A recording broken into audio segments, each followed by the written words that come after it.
Hey guys, welcome to my movie review, Alien Covenant.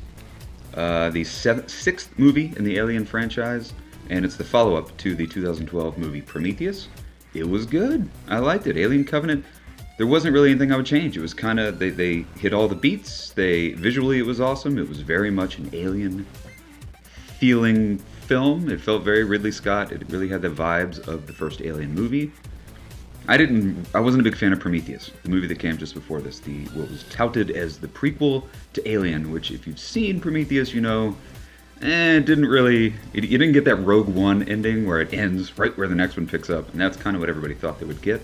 But Alien Covenant does a good job. Alien Covenant makes me like Prometheus a lot more. Because what I didn't know, and what I don't think they even knew when they were writing it, is Alien Covenant has become part two of what seems to be an Alien trilogy that's coming, because it doesn't end Rogue One style where Alien begins. You don't end with the Nostromo landing, Ripley's ship, but it's just a really good movie. You get lots of great aliens. So what happens in the flick? So basically, the point of the story is there is a ship of colonists who have been sent out into the stars to colonize a new planet. Halfway, they're almost there, and they get sidetracked. Some shit happens on their ship, and they decide to make kind of a side trip. They pick up a signal that makes them go to this other planet that seems very inhabitable and awesome.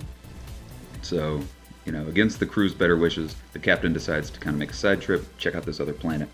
And when they get there, all hell breaks loose. The movie's a little slow at the beginning. Once the action kicks in, it's great, but it's a little slow going. It's a slow burn. All the stuff of them cruising through space and having to take the little side mission, getting to know the crew. It takes a little while to get going, but once it does, and it's really good. As soon as you see them set foot on this new planet, and you see these little spores pop out, and they infect some of the crew members from that point on, it's dope. It gets really, really sick. Bloody as hell. It's a very, very bloody movie. Lots of action, lots of scares. So the coolest part about it is it's kind of an origin story. It's the Sam Raimi Spider-Man of Alien. You finally get to see some xenomorphs, and you get to see how the xenomorphs are created, where they come from, which is a really, really interesting story. There's an android. If you saw Prometheus, David the android dude played by Michael Fassbender. He returns into this film, and you find out he's kind of bad. He's not a good guy. He's a bad alien. He's like Ash from the original Alien. He's an android with a screw loose, which turns him bad. He's apparently been sitting on this planet engineering aliens. I won't spoil everything, but he's been sitting on this planet engineering the perfect organism. He actually calls it the perfect organism, which was awesome because that's how they referred to it in the original Alien. Ash, the android, referred to it as a perfect organism, and that's what he does. So there's lots of nods to the original Alien movies, which is really, really cool. Michael Fassbender plays two characters. He plays David, the bad android, and he plays Walter, the good android.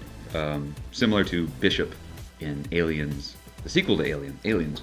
You got Bishop was the good android. So you got Walter and David. They have a really cool connection. Walter really looks up to him. David, admires him because he's a newer model of android. So lots of stuff happens. Long story short, you get to see some face huggers. You get to finally see the xenomorph in his full glory. You don't see a lot of them though. You don't see the xenomorph till towards the end of the film. And that's, if I had to have a complaint about the movie, it's that they still haven't closed the circle. They still haven't bridged the gap between the prequels and the original Alien. And I thought that's what they were going to do with this movie.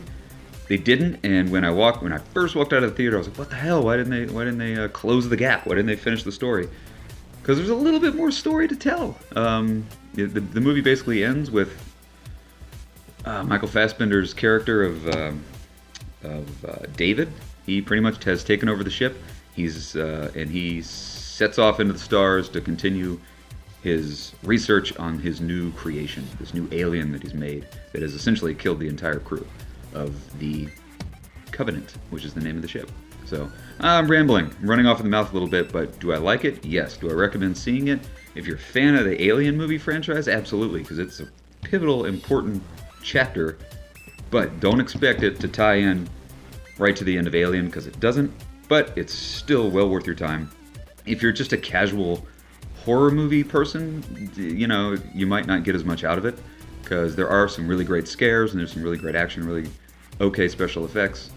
But you might not get as much out of it if you're just a casual moviegoer. But if you're an Alien fan, check it out. You're really, really going to like it.